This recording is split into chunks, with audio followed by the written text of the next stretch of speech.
Le deuxième exercice nous demande d'extraire les chiffres d'une image, l'image numbers.png.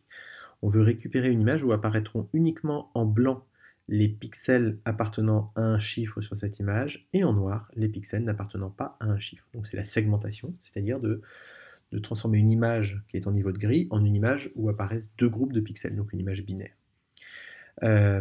Alors, on doit récupérer l'image numbers.png dans les fichiers associés au TP, donc ça on récupère ça sur l'environnement numérique de travail.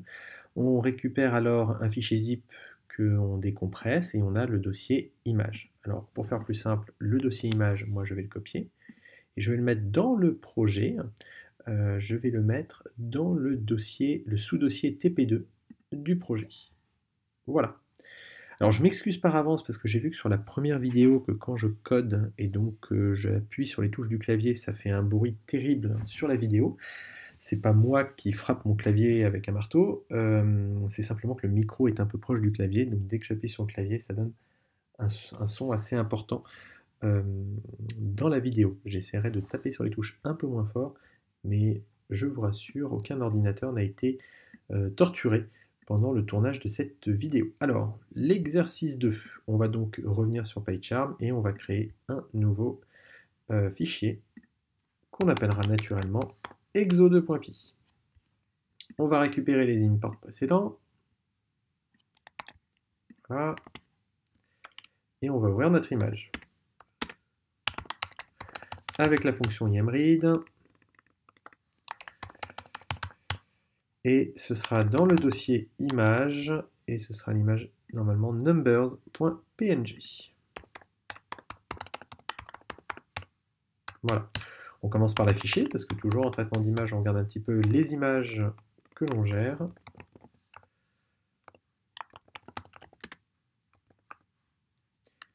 Et une petite pause.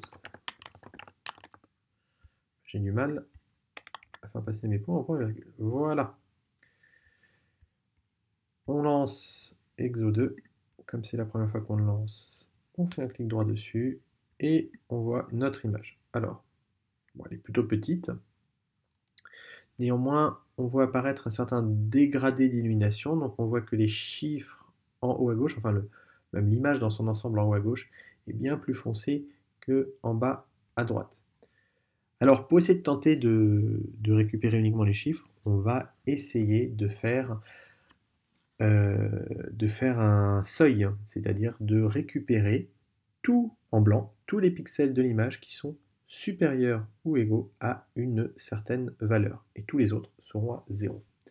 Alors si on regarde un petit peu en se promenant dans l'image, on se rend compte par exemple ici, voilà, que en mettant le pointeur ici, je vois que le chiffre 1 du nombre 16 est au niveau de gris à peu près 156 et le fond est à peu près à 101. Donc en faisant un seuil vers 120, je devrais bien récupérer ce chiffre 1 en plein milieu. Alors pour faire un seuil, eh bien, on va le faire dans... on va créer un nouveau fichier, voilà, dans commun. Dans commun, donc, qui contient tous nos fichiers qui sont réutilisés d'un TP à l'autre. On crée un nouveau fichier qu'on va appeler myutil. Voilà, où on mettra toutes les fonctions de traitement d'image qui ne sont pas forcément des fonctions de morphologie. Donc là, on va faire un seuil, donc on fait def seuil. La fonction, alors on va l'appeler plutôt mySeuil. Voilà, la fonction de seuil utilisera une image en entrée ainsi qu'un seuil S, c'est-à-dire une valeur S. Alors qu'est-ce qu'on fait? On crée une image seuillée, IMS, qui sera en fait donc np.0, c'est-à-dire une image toute vide, de la même taille que l'image d'entrée et avec le même type de données à l'intérieur. Donc il va falloir importer np as np pour pouvoir faire ça. Ensuite, ce que l'on va dire, c'est que donc, cette image est toute noire, mais on va mettre certains pixels blancs. Les pixels que l'on va mettre en blanc dans l'image sont ceux qui, dans l'image IM, qui est exactement de la même taille que IMS, donc les pixels qu'on va mettre en blanc sont ceux qui, dans l'image IM, sont supérieurs ou égaux à la valeur S. Donc en écrivant ça, on explique que l'on met à 255 tous les pixels de IMS qui, dans IM, sont supérieurs ou égaux à S. et on retourne IMS. Voilà. Voilà notre fonction de seuil. On revient donc ici et on va importer notre petit fichier myUtil. Et ici, on va tenter de trouver un seuil satisfaisant. Alors, pour faire ça, après avoir ouvert l'image, on va faire donc IMS égale myUtil.mySeuil de l'image avec un seuil à peu près à 120. Comme on a vu tout à l'heure, 120.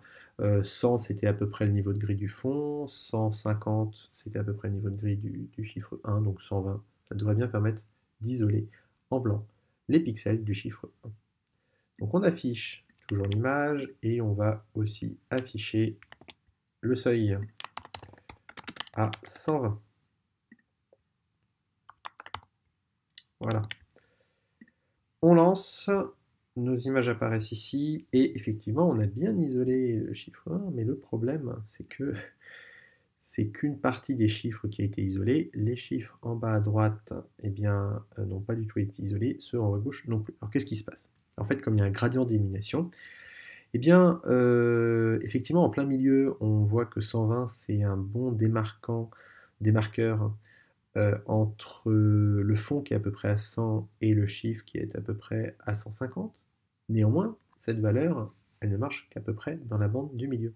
Si je vais un peu vers en bas à droite, je vois là que le chiffre est plutôt à la valeur 170 et le fond est à peu près à la valeur... Alors pardon, le fond est à peu près à la valeur 170 et le chiffre est à peu près à 230. Donc en bas à droite, ce serait plutôt un seuil vers 200 qui irait. Et en haut à gauche, bah, c'est l'inverse. Tout diminue. Donc le fond est à peu près à 30, le chiffre est à peu près à 80, ce serait plutôt un seuil à 50 qu'il nous faudrait. En fait, le seuil n'est pas le même selon l'endroit où on est dans l'image. Il faut adapter notre seuil. Alors, pour faire ça, en fait, ce que l'on va faire, c'est qu'on va utiliser le top hat qui consiste à faire quoi? On va faire une ouverture sur l'image pour supprimer de l'image les éléments qui nous intéressent, c'est-à-dire les chiffres. Alors pour les supprimer, on voit que les chiffres, donc si on voit notre image comme un relief topographique, les chiffres sont des ensembles de pixels blancs assez fins, donc c'est des montagnes assez fines qu'on va pouvoir éliminer en faisant une ouverture par un petit élément structurant, genre un carré 5 par 5. Donc en faisant ça, donc l'élément structurant, le carré 5 par 5, l'ouverture va éliminer toutes les montagnes dans lesquelles l'élément structurant n'arrive pas à rentrer. Donc tous les chiffres vont disparaître. Et ne restera à ce moment-là que le fond de l'image. Le fond de l'image qui contient l'information du gradient d'éclairage. Alors faisons ça. On a notre image de seuil, donc ça c'est plus la peine de l'utiliser pour le moment, l'image de seuil, donc j'efface, et on va simplement faire une ouverture. Alors on va construire un élément structurant de type, pourquoi pas, un carré, et de taille 2, c'est-à-dire un 2 gamma 8, c'est-à-dire un carré de taille 2 x 2 plus 1, c'est-à-dire 5. Donc la valeur qu'on met ici, c'est la demi-longueur en fait, du carré. On construit notre carré, on le récupère. Je vais nommer ça EL, tout simplement. Voilà. Et ensuite, on fait une ouverture qu'on met dans OP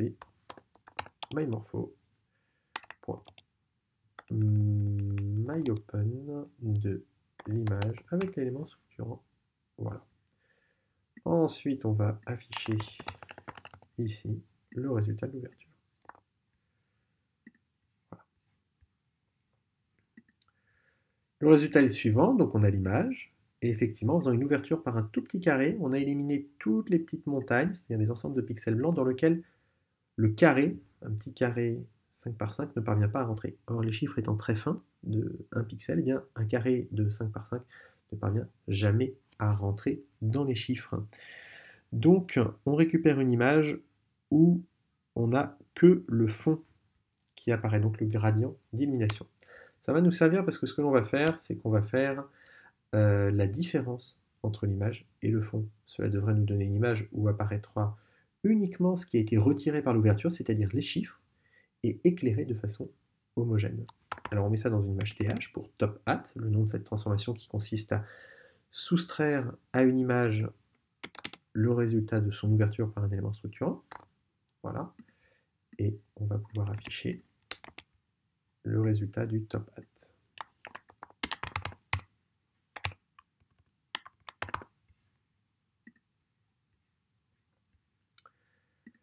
Qu'est-ce que l'on a? Alors, on a quelque chose d'intéressant. On a toujours notre image, on a ici le fond, et puis là, on voit des chiffres. Alors, ils sont pas très éclairés, donc c'est pas très clair, c'est pas très clair pour les voir. Néanmoins, les chiffres sont bien là, même si on ne les visualise pas bien du tout.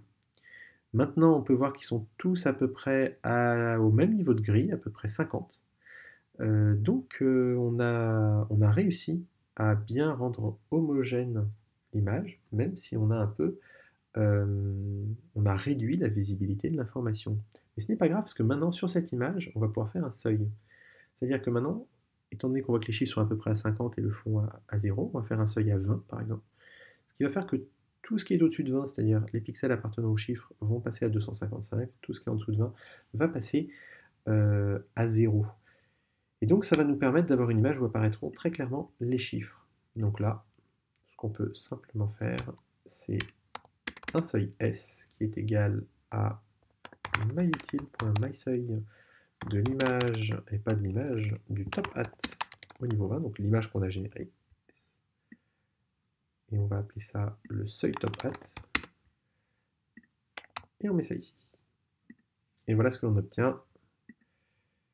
Voilà, une image, donc ça on s'en fiche maintenant, une image où apparaissent clairement en blanc les pixels qui appartiennent à des chiffres et clairement en noir les autres pixels. Donc on a réussi à bien segmenter l'image, c'est-à-dire la partager en deux classes de pixels, les pixels des chiffres et des non-chiffres. Voilà qui termine ce deuxième exercice, donc, où il fallait segmenter les chiffres. La prochaine vidéo, on fera l'exercice 3.